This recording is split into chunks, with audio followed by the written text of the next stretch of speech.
Hello again, everyone. This is Matt Erickson from National Positions and AdBeacon. This is going to be specifically around different ways to look at your audiences, your targeting, and your segmenting. So obviously we're going to be creating more ads and ad sets to be testing, but figuring out where to budget, who you should actually be targeting, rather than maybe just some of the high-level targeting that you're used to. Don't know where you are in your paid media, social media ads journey. But a lot of what I'm going to be showing you is based around first-party data as opposed to the ever-moving target of third-party data that Facebook provides. So just know that going into it, and most of this first-party data is going to be right from a direct Shopify store, Shopify sales and conversions. So most of you, if you're either running ads or running your own Shopify store, should have access to this data. How you're going to parse it out may be a little bit different. So that's what we're going to get into today, is talking about more around the audiences, different ways to segment, depending on what your audiences are like and what your buying cycle is like and all of those kinds of things. And I hope you enjoy. So let's get right into it. So the thread that's going to be running through all of this is I'm going to be looking at trying to see if I can segment and target different audiences based off of actual actions, not just assumptions. Now, I totally understand. I totally respect, that's the word I'm looking for, that there's a lot of gut that comes when you're trying to optimize and figure out what you're going to be promoting and who you're going to be promoting it to. That's fantastic. Take everything I say with a grain of salt, but the common thread is going to be, what can I look at on actual actions being taken to break down my segments and my targeting to a more granular and hopefully a more profitable level? So let's get into it. So the first concept, if you're not familiar with it, if you are, skip right past this, is called RFM. I'm going to show you this in action in a moment, but just if you're not familiar with it, RFM stands for recency, frequency, and monetary. This is, you have 100 people. How are they all acting? Are they buying? Have they bought recently? Are they spending a lot? Are they buying? Are they on a subscription kind of thing where they're buying often? But this is the basic breakdown. Each one of those gets a 1 to 5 score. Of course, higher being better, lower being not as better. So if you had all 5s, 5, 5, 5, that's going to be a awesome kind of customer. They bought recently, they're buying frequently, and they're spending a lot at the same time. And if you had all 1s, so someone who maybe they purchased once a year ago, they have not repurchased, or maybe they only purchased 6 months after their first purchase, and they bought just what was on clearance. So that may not be someone we want to have in our targeting, because it could be eating up ad spend that could be going to better targets. RFM, so this is just a base kind of breakdown idea. You could have customers that are champions, and we'll get into how we define that in a minute. Customers that you're at risk of losing, customers that could be potentially loyal customers. So this is what I mean about what actions are they taking that's bucketing them in these areas. So for example, like we said in here, they're in a 4 to 5 range, 4 to 5 range, 4 to 5 range. And again, I'm just staying with this particular kind of client. To them, frequency could mean every 6 months. It could mean every 3 months. For your brand or the brand that you're running ads for, actually it could be every year and a half. It just kind of depends on what frequency means to you. So don't feel like if you're going to see something where it's like they're purchasing every month, how do I make them purchase every month? It all depends on who you're targeting. So that being said, if we're looking at budgeting, if I go, okay, this is the volume of customers, we have on champions, 12K, at risk is 14K. But if I go over to how much revenue they're actually bringing in, obviously our champions, those are our highest revenue. But down here, we have this bucketed as we can't lose them. And granted, they're bringing in, 2.6 million. But would that ad spend actually be better invested in our at-risk customer base? Or even if we batch together all of these other customers, these lost customers, and maybe people who might purchase again, and those who are about to go away, which, collectively, this could equal a million, a couple million. Or is it better to actually omit these from our targeting and invest more in our, trying to get our loyal customers back? So that's what I mean when I'm talking about RFM, is looking at how they're actually acting and should we be investing money against them? Maybe you should. Maybe you shouldn't. It's going to be I hate to say it all depends, but it does all depend. So this is just something to consider, is if let's just say you're running 5 buckets and you're investing 20% of your ad spend across each of those buckets, you could have one of those where it's like, geez, we're basically getting 30% of the return we're getting from other audiences because, well, they've only purchased once and they've never come back, or they just don't purchase as frequently as other audiences do. So consider getting something like this set up.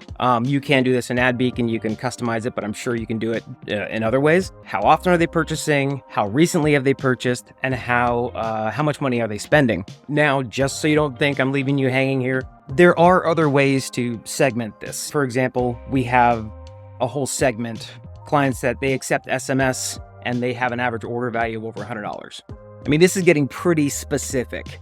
But you could do this with, hey, if we find out that if we can get an AOV of over 150, that overall they tend to come back more often. Or if it's under, the AOV is under $50 or something, and they tend to not come back. We may be able to start collecting those, those types of people, offload that information back into Facebook as our do not target, or even into Google, to get them out of your targeting so you can have your spend going to where it actually needs to go. So just a consideration like this client, again, they have an AOV over, 75. They haven't purchased in this amount of time, but they accept, email. Maybe they want to put them into their email drip. This may not be for everyone. However, there's lots of ways to slice and dice the data rather than just the high level that perhaps you're used to. Now, another concept in the actual optimization area is, of course, what products should you be, pushing? And this was such a simple concept that Phoenix Ha told me about it, and I went, oh, that's so simple. Why didn't I even think about that? There's not always a direct correlation between what's being advertised as to what's being purchased. If you just looked overall and you're like, we started running ads and revenue's going up across the board, great, it's working. But it may not be moving the product we wanted to move. Just to kind of show you this example, so let's just say this is a holster company. And we can go in and see okay, what actual products are being, purchased against this. So this is obviously an ad, for a holster, and it has it right there in the name. And we do see down here, okay, there's this holster, there's this one, there's this one, there's this one. And the top level stuff, which is good, you can see the amount of orders we have here, is all mostly relating to the holsters. But we have this, okay, locking system kit. Why are people buying that? We had 6 of those sold. We had this belt loop combo. Okay, we had several of those sold. Well, wonder why they're going there. So it's just to not only look at, what ads, what products we're running in our ads, but what are people actually buying against that? If you do start seeing a theme, oh, wow, we are advertising this, but somehow 40% of the sales are actually going to this whole other category. People must be looking for that. Maybe we should run a campaign against that. Create a new campaign, a new ad, new A/B testing, new everything, to see if we can actually push the product that people seem to be coming here for, not just what we're trying to push on them. Is there an opportunity there to create something new that is going to entice people to purchase for the first time or purchase again, which new versus returning, which we're going to get into in a minute. Speaking of new versus returning, this is just a quick example as if I wanted to see the impact of that specific ad. This is just something that goes over some people's heads. We just don't think about it sometimes. Is that if I looked at the overall of, okay, these are the ads that are running against the holster ad we just saw a minute ago. We're doing well. We have, 12.1, 12. This one's actually running pretty well. If I break this out by just the new customers, let's just see what's going on there. You can see that if I do new customers, okay, we have about a 6.65 that's accounting for the new customers. And then if I go to the returning customers, I can see that we're at 5.36. So this is performing better with the new customers than it is with the returning, not by a huge margin. However, if you did do this and you had seeing a 7-point spread between the two, you might go, well, you know what? Maybe we should really just focus on those new customers with this and not the returning customers. So no audience is going to act the same way, but there are generalities. Meaning that if I go into the new customers again, and let's say I just want to take this guy right here, but I'll just take this first version of this. Going in and checking out the actual products that are being purchased against this. This is partially what we were looking at before with those, different holsters, and I see the volume here. Okay, 8, 5, 4, 3, 2. And if we said, hey, let's just go to the 2, and then where it drops off after that, maybe we should just focus on this, the 80-20 rule. Just focus on where people, what people seem to be purchasing the most. And also, which ones are going to have the highest revenue, that matters also. But if we broke this out by returning customers, we can see that the spread here on the items sold is quite different. We're not seeing 8s, 5s. We're seeing a lot of, okay, we do have this holster. That's fine. Another holster. Okay, now we have a lock-in kit system. We have all these, there's a different product spread because, of course, returning customers are going to be looking for things that, different than what new customers are. So this may be an area to go, with this particular, ad that we're showing, maybe we should actually do something on locking systems instead and test that out, because that's what seems to be bringing, the returning customers back, at a higher level. So I know that's a lot of information, and you may have been wondering why I was speaking so fast, because I get excited about this. And there's a lot that I want to get out. And I know any one of these subjects could be its own webinar, its own series, its own 2-hour podcast, the pros and cons and what you should and shouldn't do.